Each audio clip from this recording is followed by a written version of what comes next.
a un nuevo capítulo donde vamos a resaltar algunas de las propiedades que también tiene la sangre,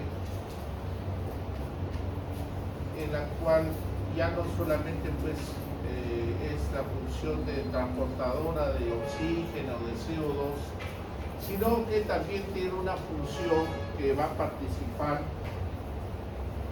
en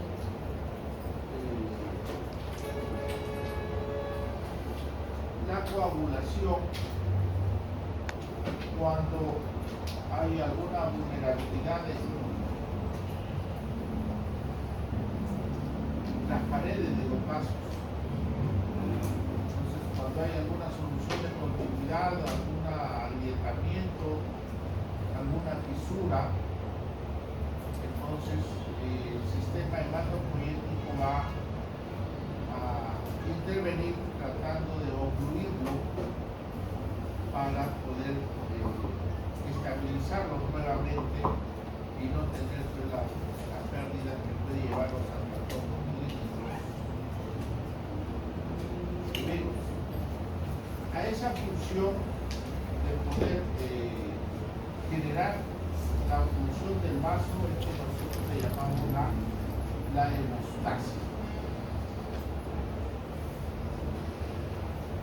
La hemostasia, que va a tener una serie de procesos que se va a iniciar muy rápidamente con la vasoconstricción. Entonces, cuando hablamos de la hemostasia,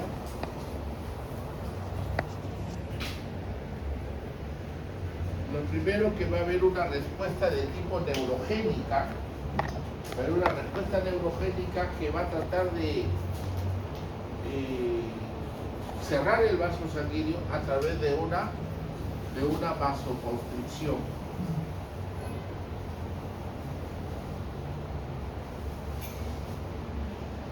Esta vasoconstricción mayormente va a ser de tipo local, es una vasoconstricción local. Entonces van a haber algunos mediadores químicos que nos van a generar esa vasoconstricción en la zona donde se está produciendo la ruptura del vaso sanguíneo. Entonces ya sabemos que hay algunos mediadores químicos que generan vasoconstricción local. Doctor Celestino, ¿cuáles son esos vasoconstrictores locales? Tromboxano. Los tromboxanos tipo A, ¿cierto? ¿Quiénes más?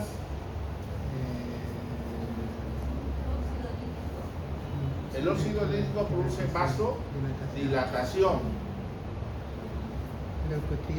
La serotonina,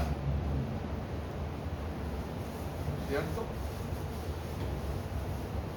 Algunas endotelinas.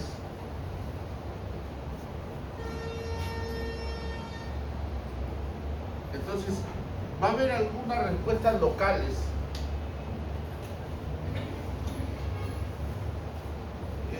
sabemos que hay el sistema simpático a través de las noradrenalinas, epinefrinas, también nos puede producir una vasoconstricción, pero esta es una vasoconstricción difusa que se produce.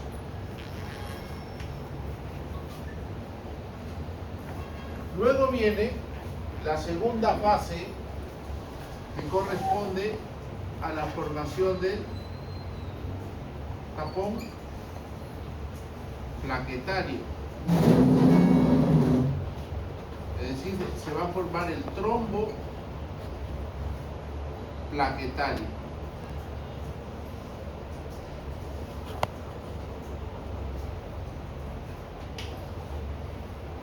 Que tiene también procesos. La adhesión plaquetaria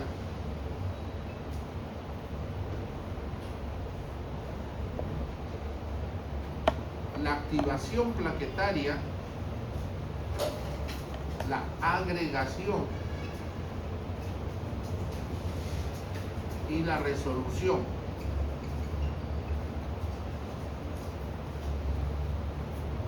En la cual va a permitir que se forme un tapón, pero que ese tapón también se limite solamente a esa zona del vaso sanguíneo.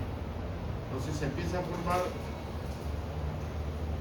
un tapón, pero no permite que se coagule todo, porque si es que se coagula todo ya lleva un trastorno que le llamamos la coagulación intravascular diseminada. Se ven en algunos casos severos de shock séptico, entre otras, de las fallas multiorgánicas. Luego tenemos la formación del tapón fibrinoso, es decir, el trombo de fibrina,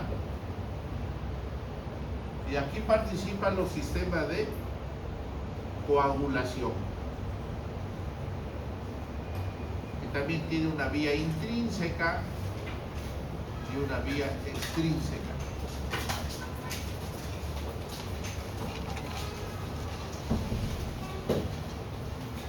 Y finalmente tenemos a la fase de la fibrinolisis.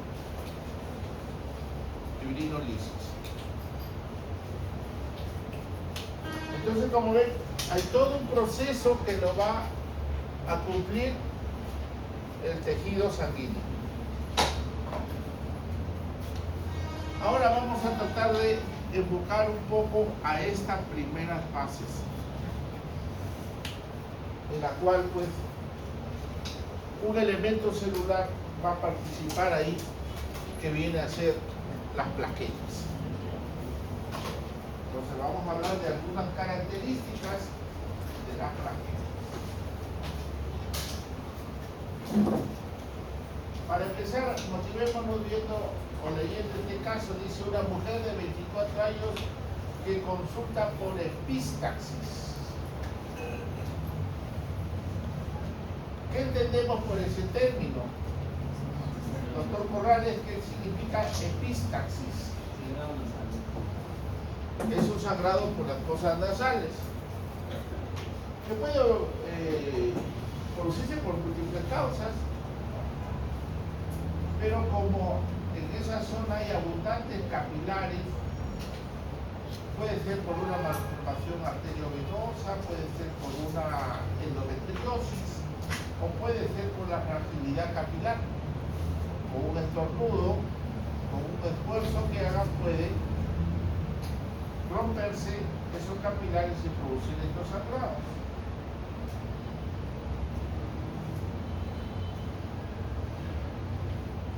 Y una de las alteraciones llamativas cuando hay una discrasia plaquetaria, cuando hay una alteración ya sea en su función o en su forma, es la presentación a nivel tegumentario de estas lesiones, que dependiendo el tamaño, vamos a tener las petequias, las púrpuras,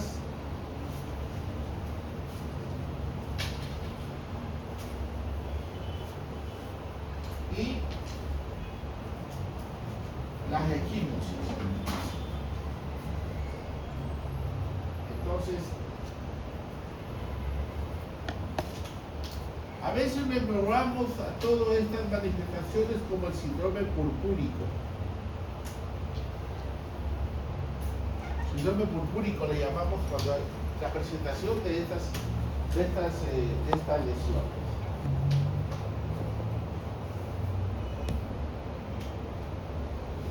En la parte central estamos viendo una lesión que en el esquema lo están describiendo. Son lesiones de más de 1 centímetro, que son planas, con cambio progresivo de color, que suelen relacionarse con traumatismos o alteraciones de la coagulación. Probablemente han visto algunas personas que le tiran pues un golpe a nivel del tejido laxo periorbitario y le genera un, entre comillas, moretón. A eso le llamamos equimosis. Hay otro término que nosotros utilizamos y que produce también una extravasación que le conocemos como la sugilación. Doctora Cabrera, ¿cuándo utilizamos el término de la sugilación? ¿No he escuchado ese término? ¿Doctor Celestino? ¿Tampoco? ¿Quién sabe para ponerle 20? ¿Doctor Corrales? La sugilación. ¿Doctor Navea? ¿Ah? El chupetón, ¿no es cierto? Cuando hacen una osculación, ¿no es cierto? Hay una extravasación sanguínea que le deja, ¿no?, una huella característica. Eso se llama la sugilación. Entonces, hay manifestaciones externas que más o menos se parecen. Y si yo le preguntara al doctor Celestino, la equimosis, ¿cómo lo diferencio de un hematoma? El hematoma es más duro. Ya una característica que puede ser duro, el otro es blando. Podría ser, ¿no es cierto? ¿Qué otra diferencia, doctora?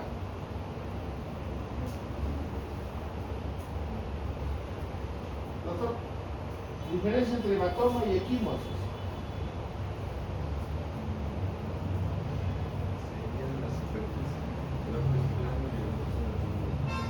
Ya, digamos que el equimosis, como dice ahí, es plano, es como una mancha, ¿no es cierto?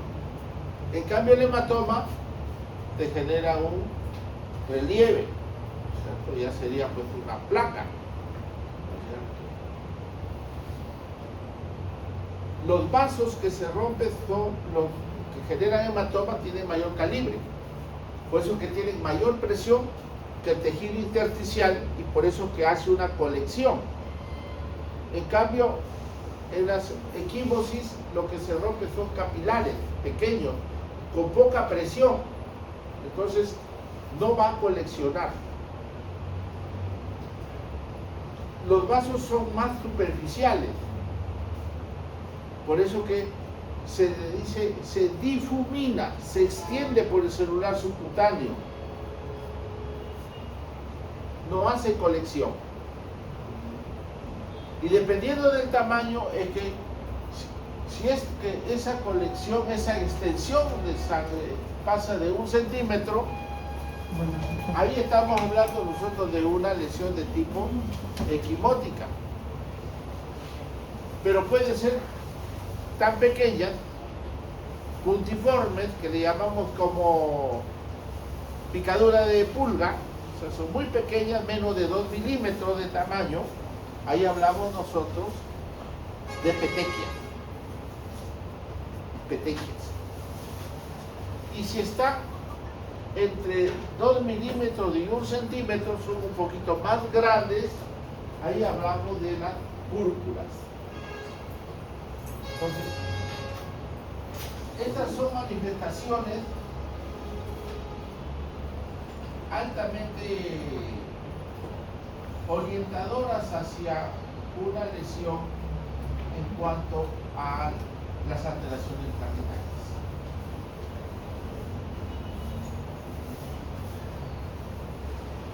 Entonces veamos pues qué características le damos a esta célula.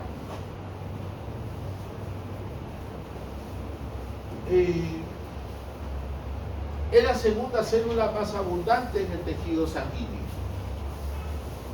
Habíamos visto que los eritrocitos tienen pues, una concentración de más o menos 4.5 a 5 millones de unidades por centímetro cúbico, y las plaquetas están más o menos entre 150.000 a 450.000 unidades por cada mililitro. Y la que sigue, pues, son los neutrófilos o los leucocitos, que están entre 5.000 a 10.000, ¿no? Sumamente bajo respecto a los eritrocitos. Entonces, quien le sigue en cantidad viene a ser las plaquetas. ¿En qué se parece al eritrocito? En la forma. En estado de reposo van a tener una forma similar. Va a ser forma bicóncava.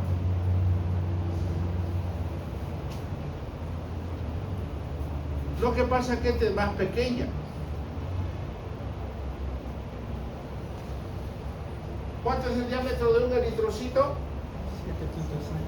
7.5 micrómetros de diámetro.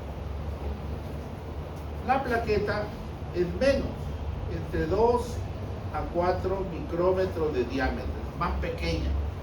Es una de las células más pequeñas que se van a encontrar en el torrente sanguíneo.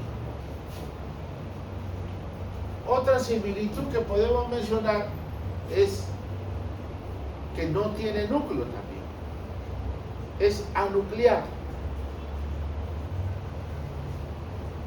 Sin embargo,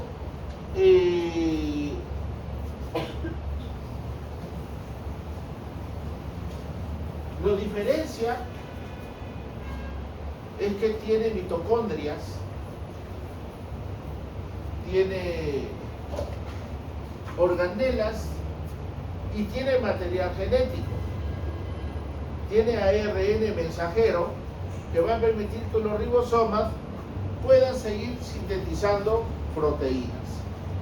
A diferencia del eritrocito, que habíamos visto que ya no tiene mitocondrias, no tiene energía, no tiene organelas, solamente es un saco lleno de hemoglobina. En cambio acá no. Acá esta célula tiene capacidad de poder seguir produciendo sustancias. Por eso es que ahí viene la controversia, ¿no? ¿Por qué se le llama a células que no tienen núcleo? ¿No? Sin embargo, por la funcionalidad que tiene, cumple con los criterios. Es más, si vemos el esquema, las plaquetas son fragmentos de citoplasma de su célula progenitora, que viene a ser el megacariocito. Esta célula grande que lo estamos observando aquí es el megacariocito, del cual su citoplasma empieza pues a elongarse, a formar unas espículas que empiezan a fragmentarse y van a formar las plaquetas. Entonces son parte del citoplasma del megacariocito.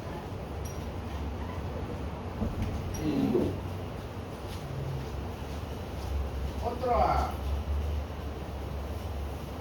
característica que nosotros debemos de resaltar en esta línea trombopoyética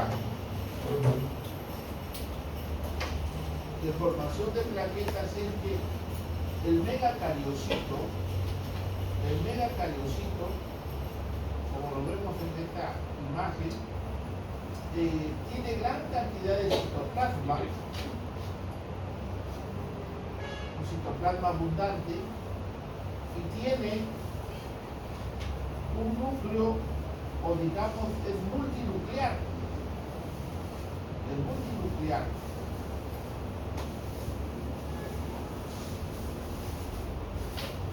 ¿Qué es lo que sucede acá? Cuando nosotros estudiamos, por ejemplo, la eritropoiesis, hemos visto que al inicio el proeritroblasto es una célula grande, ¿no es cierto?, que mide 15 a 20 micrómetros, y conforme va madurando, va reduciéndose, hasta que tenemos el hematíe de 7.5, casi hacia menos de la mitad. Es un proceso que se va reduciendo el tamaño. Acá sucede lo contrario.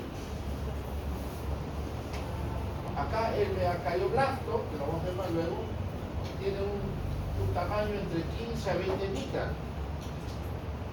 Y el megacariocito tiene más o menos, tiene hasta 50 micrómetros, incluso hay una que tiene 100 micras de diámetro. Entonces sucede lo inverso, que en vez de irse reduciendo, va creciendo.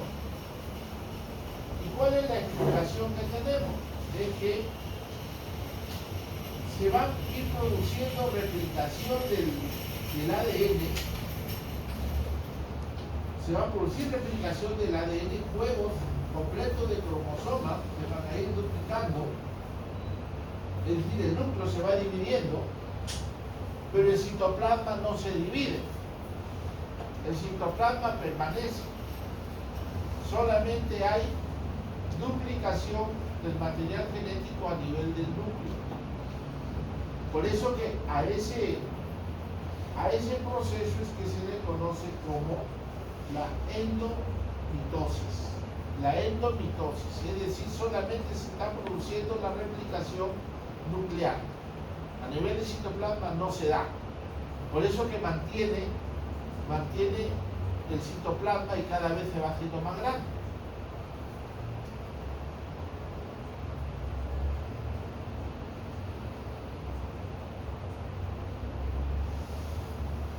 Y aquí tenemos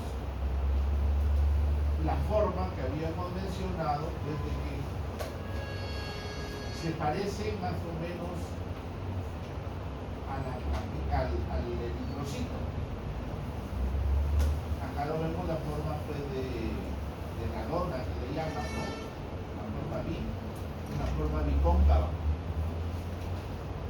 Sin embargo, esta forma solamente se va a dar cuando la plaqueta está en estado de reposo.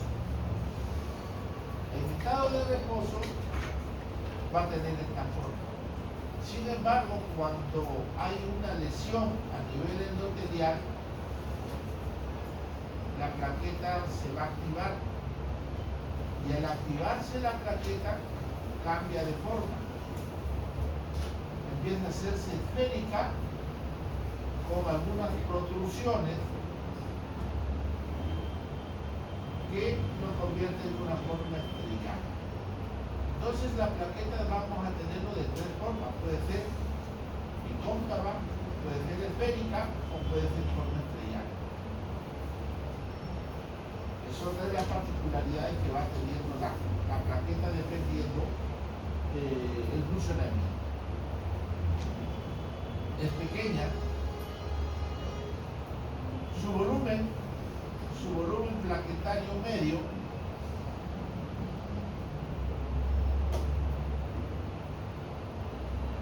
¿se acuerda, doctor Corrales, el volumen corpuscular medio del eritrocito? ¿Cuánto es?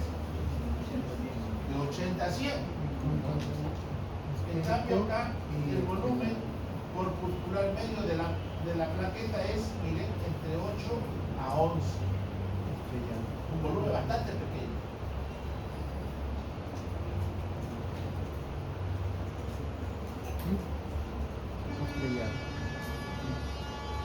Su vida media es de 7 a 10 días.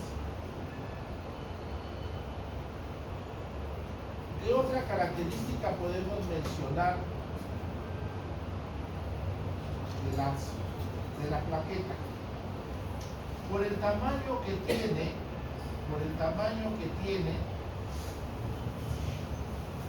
por el flujo sanguíneo dentro del vaso, las macromoléculas, las macrocélulas, van ocupando la parte central. El eritrocito, los leucocitos van ocupando la parte central del flujo. Y las plaquetas van haciéndose marginales, se van poniendo periféricas, adyacentes al endotelio. Entonces eso le da un factor agregado a su funcionalidad, va a estar cercano al endotelio, lugar donde va a cumplir su función.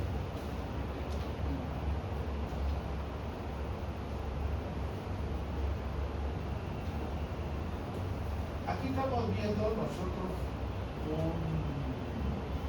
una lámina de una médula ósea donde podemos ver los eritrocitos y acá vemos estas moléculas grandes. Estos son los megacariocitos y conforme van madurando van emitiendo unas elongaciones que después se fragmentan y nos van a dar esas plaquetas.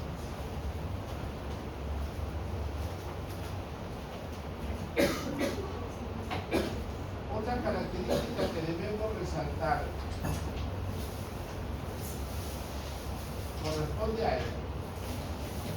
En el proceso de formación de las plaquetas, estas se van a dar a nivel de la médula ósea, eso lo sabemos. Y que también sabemos de que hay unos lagos sanguíneos, hay unos sinusoides, lechos vasculares dentro de la trama osteoblástica, que está lleno de sangre donde están las células progenitoras.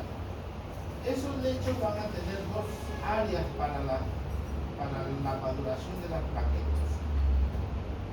La parte común, que corresponde al nicho osteoblástico, aquí se encuentran pues las células inmaduras, las progenitoras, pluripotenciales, que van dando origen a las diferentes series. Pero cuando la serie trombocítica empieza a formar los megacariocitos, una vez que estos han madurado, van a ir a un área especial, un área específica donde no hay otras células que están los megacariocitos. A ese espacio lo conocemos como el nicho vascular. En el nicho vascular vamos a tener ahí pues a nuestros megacariocitos sumamente grandes que empieza a fragmentarse. Y esas partes van a entrar a la circulación vascular, van a entrar al vaso sanguíneo. Entonces no está mezclado, está ocupando áreas precisas donde va a cumplir su completo desarrollo. Por eso que en este esquema estamos viendo al megacariocito que está dentro de la médula ósea, en la cual pues está generando unas elongaciones que se terminan por fragmentarse, y estos fragmentos son los que van a entrar a la parte vascular y se convierten en plaquetas. Entonces los megacariocitos van a estar dentro de la médula ósea. Y esta es una lámina periférica donde el doctor Corrales, que tiene gran experiencia en identificar plaquetas, nos puede decir ahí cómo es que reconocemos en esta lámina las plaquetas, si es que los hay. Sí. Tomar como referencia a los hematíes, y hay unos pequeños puntitos basófilos ahí.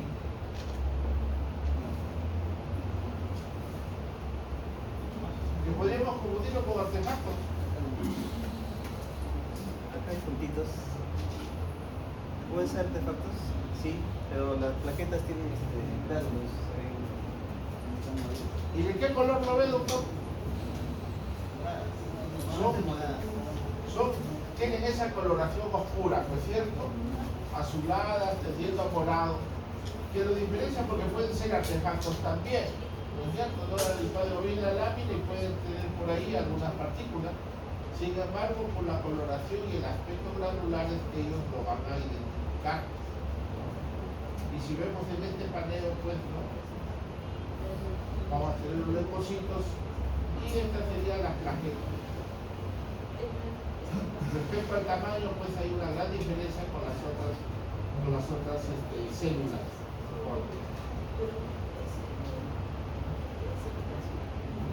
Entonces, estamos caracterizando. Acá tenemos la línea de formación de las plaquetas. Todas se van a originar, pues, de los stem cells, que lo conocemos, que por factores de inducción van a ir primero a diferenciarse en la serie mieloide y la serie linfoide. Los megacariocitos pertenecen a la serie mieloide, que van a formar a nivel de la médula. Entonces va a entrar en esa línea. Y estamos viendo aquí cómo las células pluripotenciales, las células madres, son inducidas para formar células formadoras de colonias mieloides, como la interleuquina 1, la interleuquina 3, que es bastante inductora para cualquiera de las células. Entonces, esta va a participar en la diferenciación.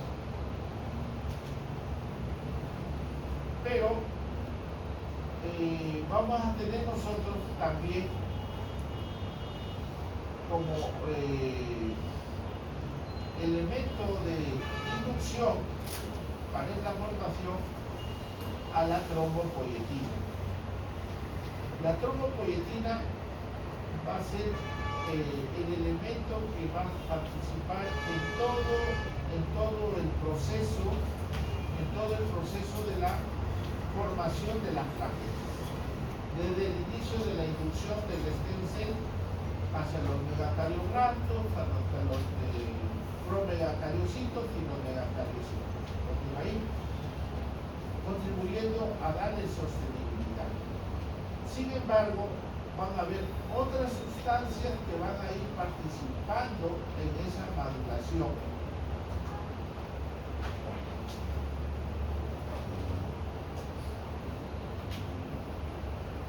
Vamos a tener a la interleuquina 6, a la interleuquina 11, que van a empezar a participar también generando la diferenciación de los cromosomos. Aquí podemos mencionar la trombopoietina va a participar en toda la trombopoietina, como lo hemos visto en el campo. La interleuquina 3, esta es común para toda la formación de la serie mielocítica, tanto la leucocítica, la linfocítica y la leucocítica.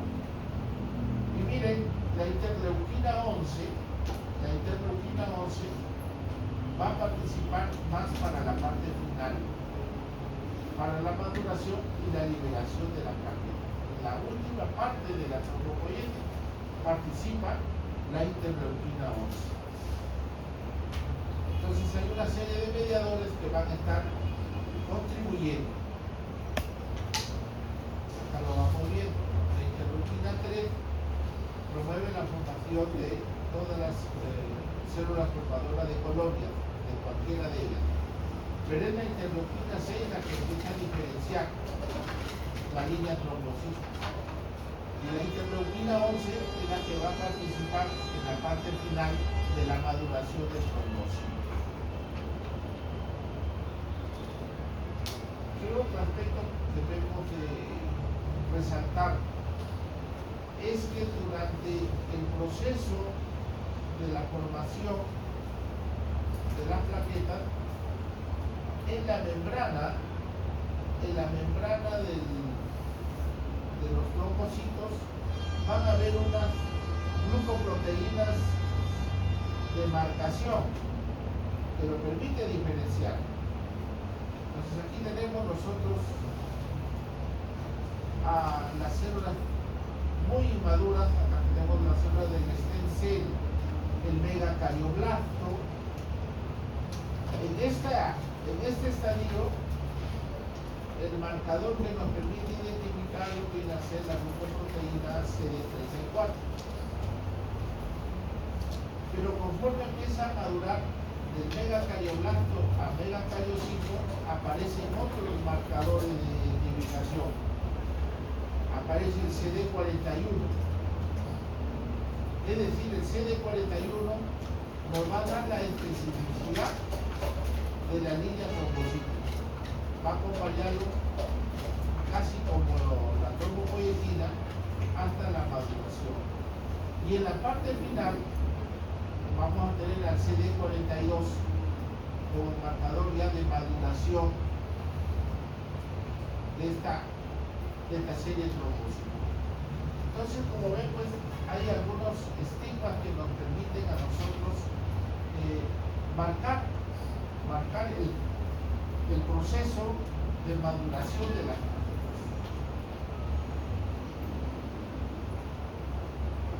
Este esquema también lo podemos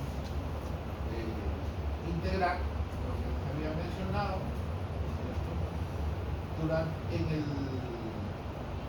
en los sinusoides osteoblásticos vamos a ver dos espacios: el nicho osteoblástico, donde están las células inmaduras, y el nicho vascular, donde se encuentran ya las células maduras para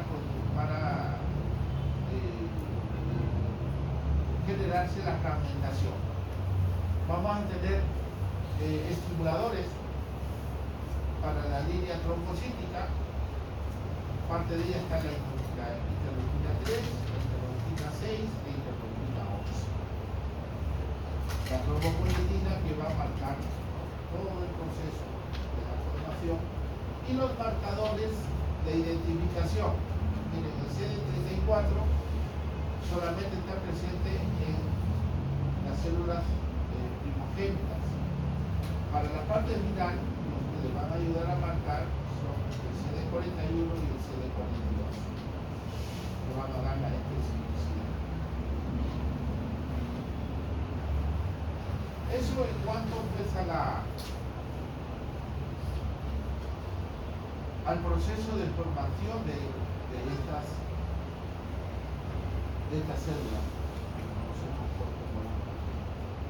Y cuando estudiamos la estructura de la plaqueta, vamos a encontrar también muchas particularidades que de repente lo hacen ser más complejas que el eritrocito, que lo hemos visto, ¿no?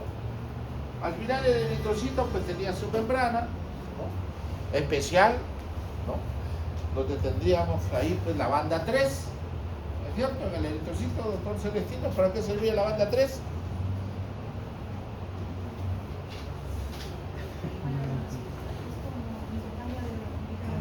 El bicarbonato, ¿no es cierto?, para que el CO2, ¿no?, se pueda transportar.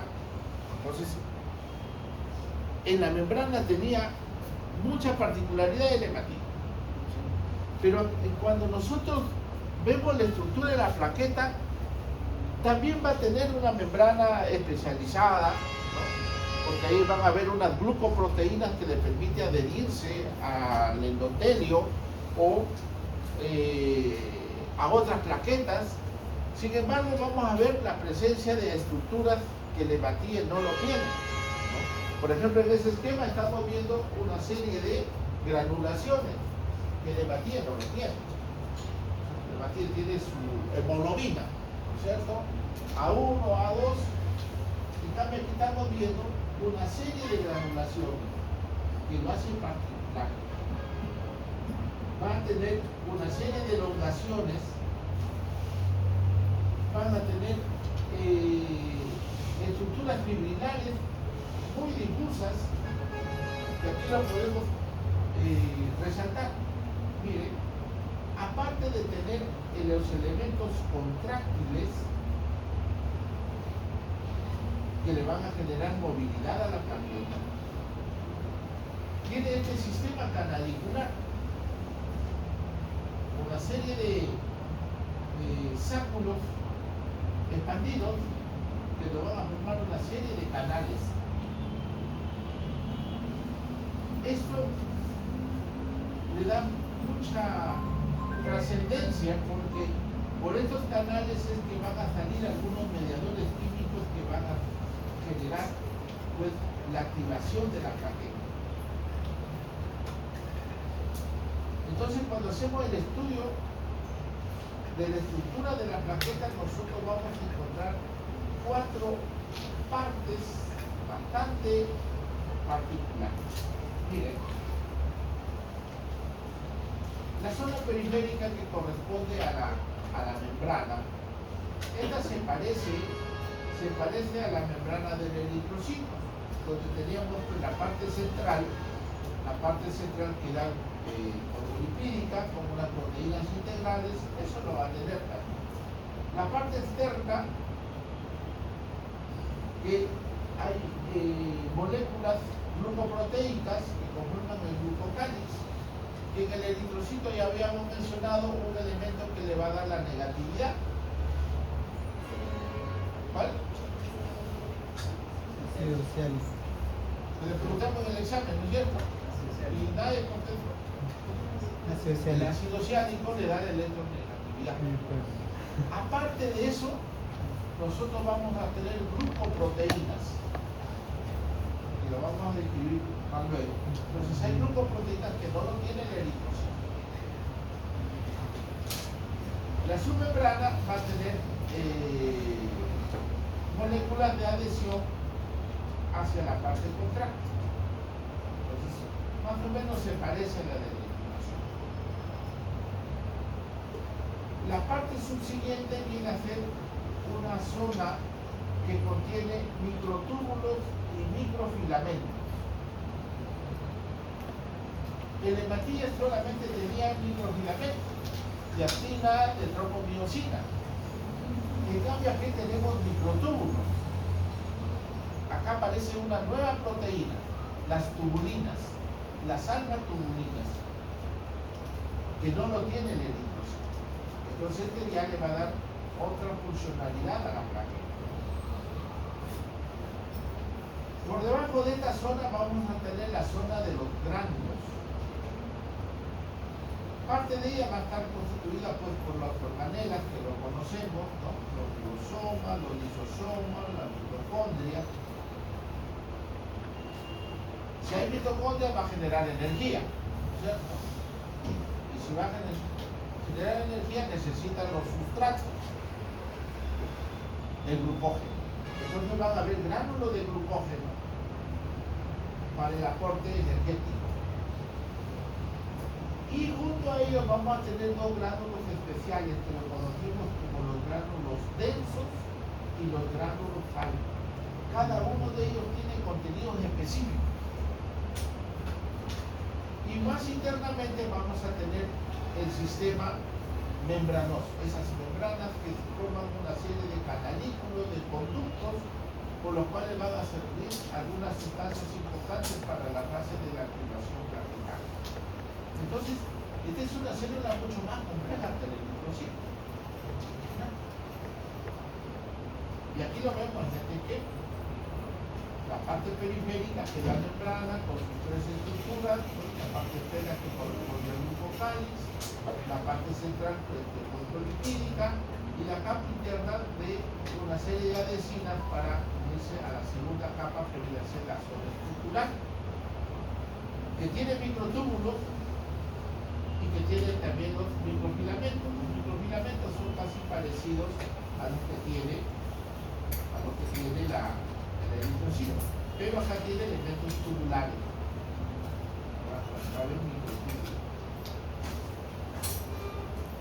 La tercera capa viene a ser la zona granulosa.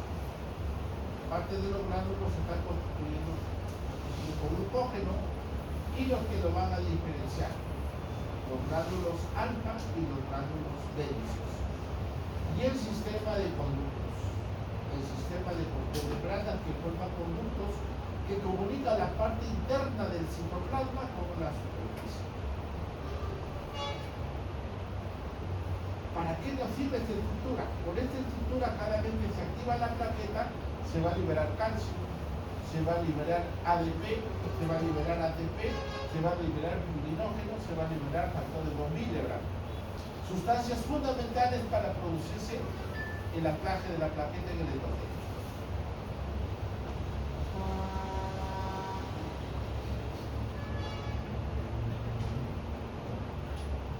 Y esto sí es capital. Estas son las glucoproteínas que están en la parte externa de la membrana de la plaqueta, donde va a servir parte de estas glucoproteínas para adherirse al endotelio. La glucoproteína 5 y la glucoproteína 6 van a permitir que la plaqueta se adhiera directamente al colágeno del endotelio que está roto. Entonces, cuando nosotros tenemos un sangrado, ¿no?, y hacemos la oclusión, el sangrado puede parar, pero después de un minuto vuelve a sangrar.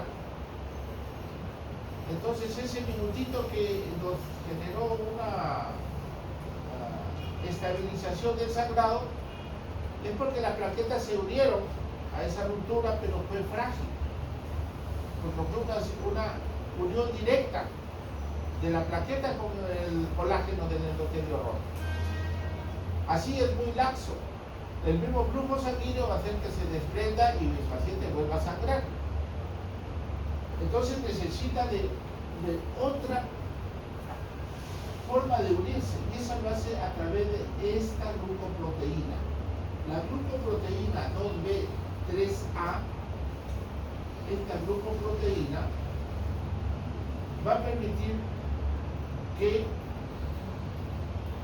se una plaqueta con plaqueta.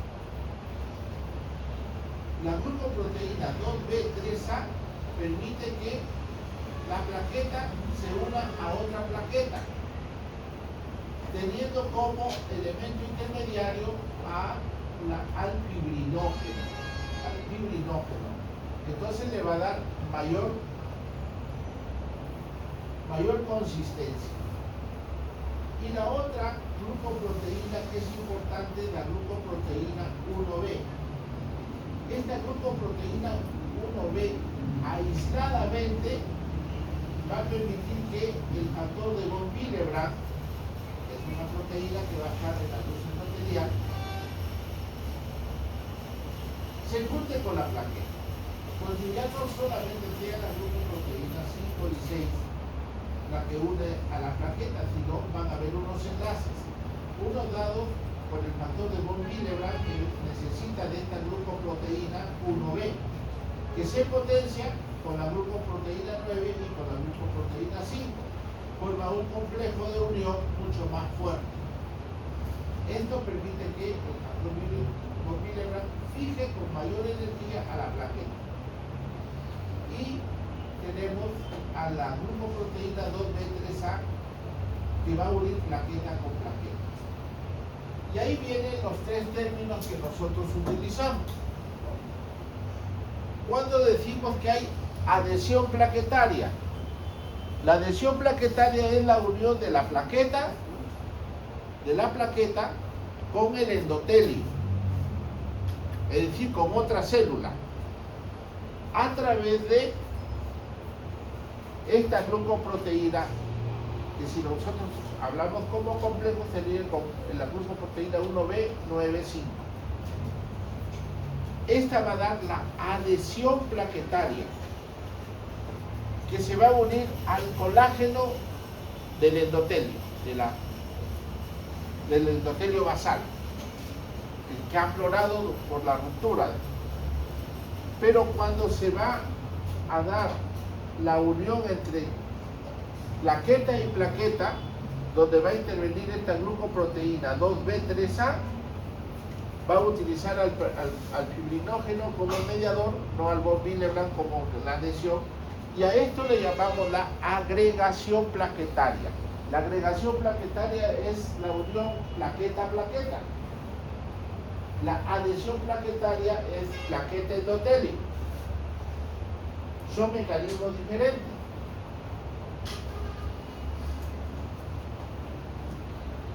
Entonces, bajo esta glucoproteínas es que se van a dar esas fases. Y aquí resaltamos esos gránulos que hemos mencionado. Miren, los gránulos densos que hemos mencionado, que es parte de la estructura plaquetaria, miren las sustancias que tienen. Serotonina, tiene calcio, tiene ADP, tiene fosfatos. ¿Para qué servirían estas sustancias? Para producir vasoconstricción. ¿Para qué nos sirve el calcio? Para formar la fase inicial de la coagulación. Entonces, estas sustancias que son liberadas de los cuerpos densos, a eso le llamamos la activación plaquetaria. Entonces, produce vasoconstricción para que tenga menos trabajo la plaqueta, ¿no es cierto? La vaso sea más pequeño, ¿no? Y es el factor iniciador de la fase de coagulación, que ya participa otras proteínas. Y miren los gránulos alfa, ¿qué sustancias nos produce? El factor von Willebrand, que sirve para la adhesión plaquetaria. El fibrinógeno, el factor 5, que promueve la agregabilidad de la plaqueta. Entonces, cada uno de estos gránulos lo van a generar funciones específicas. Aquí lo tenemos, ¿no? Miren, los gránulos densos que nos producen ADP, calcio, serotonina, para generar contracción. Y los gránulos alfa, miren, elementos fibrilares para formar la coagulación. Entonces, ya podemos desprender pues la gran funcionalidad que tiene esta plaqueta. Si lo ponemos en un peso con el eritrocito, tiene unas funciones mucho más complejas, mucho más difíciles que al menos transportar oxígeno.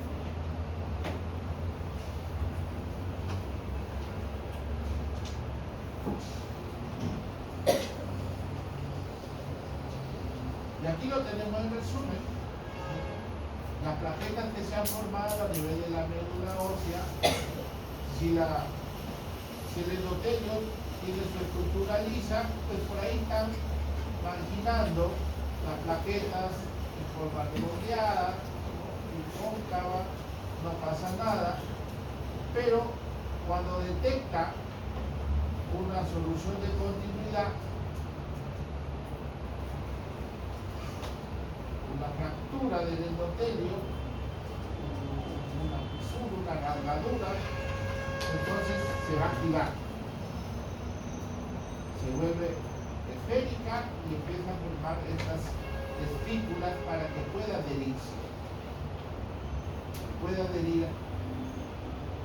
y a través de sus elementos de fijación puede generar la adhesión plaquetaria y la agregación plaquetaria.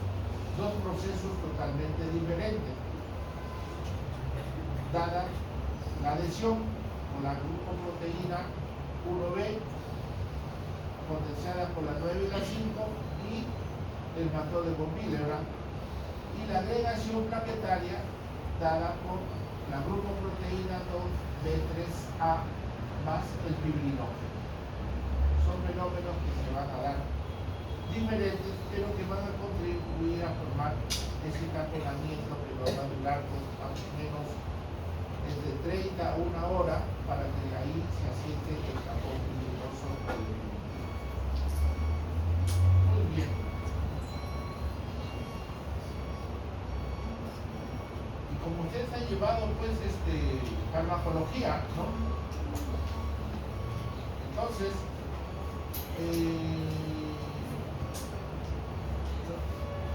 tenemos los antiagregantes plaquetarios, ¿no es cierto? Entonces el estilo, ustedes han estudiado los antiagregantes plaquetarios, ¿no es cierto? ¿Ah? Quiere decir que te has participado ahí. ¿Cuáles son estos antiagregantes plaquetarios? Ha sido El ácido acetilsalicílico. acetilsalicílico, ¿quién es más? Clopidogrel. ¿Ah? Clopidogrel. Clopidogrel.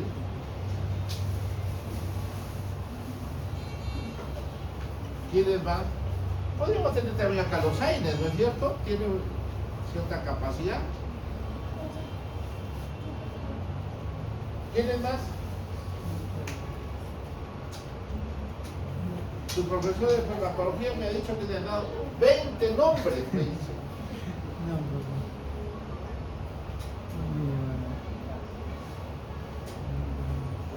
Doctor Chipana, Cruz Chipana, a ver, otros nombres.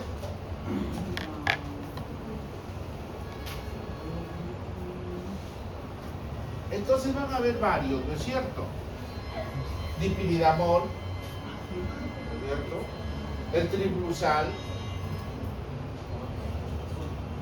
Son otros antiagregantes plaquetarios, la ticlopidina. Muchos de ellos no los tenemos en nuestro medio. ¿Dónde actúa? ¿Dónde actúa el ácido acetilsalicílico?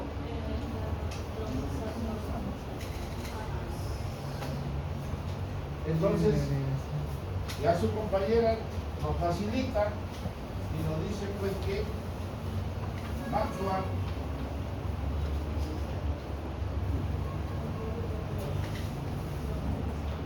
¿y cómo se forma el tromboxano, doctora? La liberación de gránulos. Bueno, se hace la tirámida por el consumo. Pero se libera a través de los...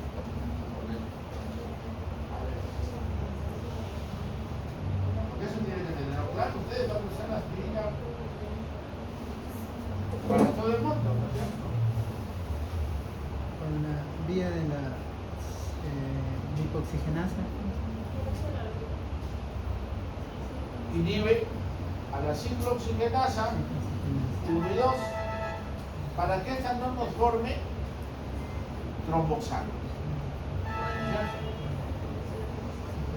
Porque de la ciclooxigenasa vamos a tener 2 líneas de formación de células, de mediadores, ¿cierto? Las prostaglandinas, los tromboxanos y las prostaciclinas.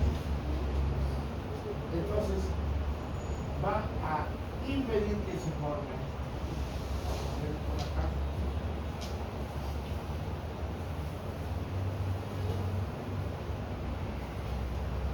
Esto es para que quede claro lo que les había dicho, ¿no? Para la adhesión, miren, es el factor de von Willebrand que se une al colágeno, pero necesita fijarlo a la plaqueta a través de esta glucoproteína. La 1B, potenciada por este complejo. Esto es adhesión plaquetaria. Y esto es agregación plaquetaria, donde participa la glucoproteína 2B3A y el fibrinógeno, que une plaqueta a plaqueta. Esto es agregación y esto es adhesión. La plaqueta puede fijarse directamente, pero es muy lábil. Como vemos aquí en este esquema, la glucoproteína 5, la glucoproteína 6, puede anclarlo directamente la plaqueta al colágeno, pero es muy frágil, se va a desprender, necesita de estos amarres, de estos anclajes.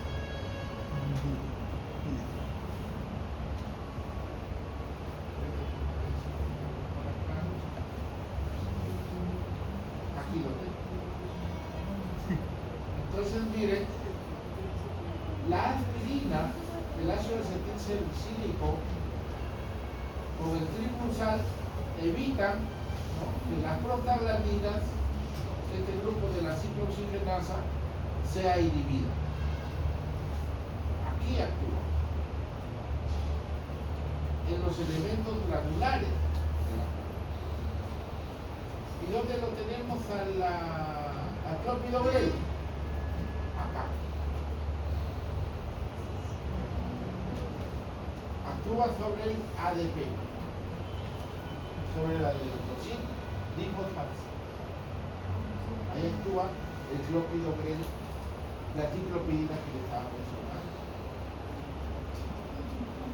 Entonces en este esquemito ustedes lo pueden ver donde actúan los antiagregantes plaquetarios. Algunos bloqueando al ADP, otros bloqueando a la citrosimenasa. Y aquí tenemos también a los anticoagulantes.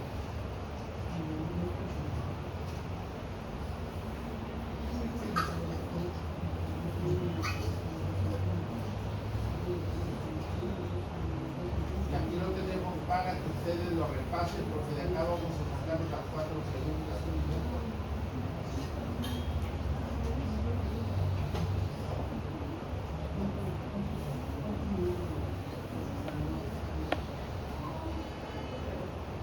¿Cómo llamamos a esta lesión?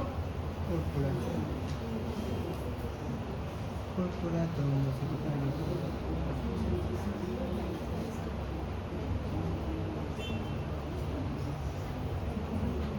Muy bien, ya el doctor Rogers va a hablar de algunas patologías, ¿no es cierto? Si decimos que hasta entre 150.000 a 450.000 es la concentración de plaquetas que tenemos. Si baja menos de 100.000, es una plaquetopenia. Hay una susceptibilidad a sangrar. Con pequeños esfuerzos yo puedo sangrar, puedo tener equimosis.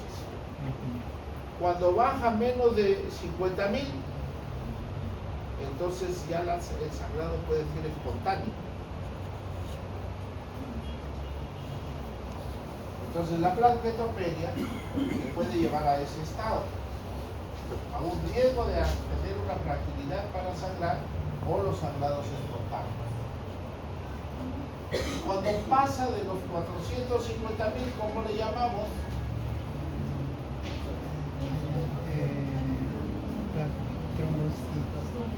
Trombocitosis.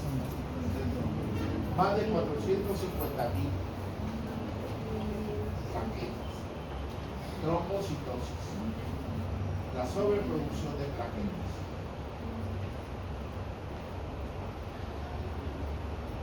Entonces hay algunas patologías que seguramente lo van a ver en su práctica médica. La púrpura trombocitopénica idiopática, la trombocitosis idiopática.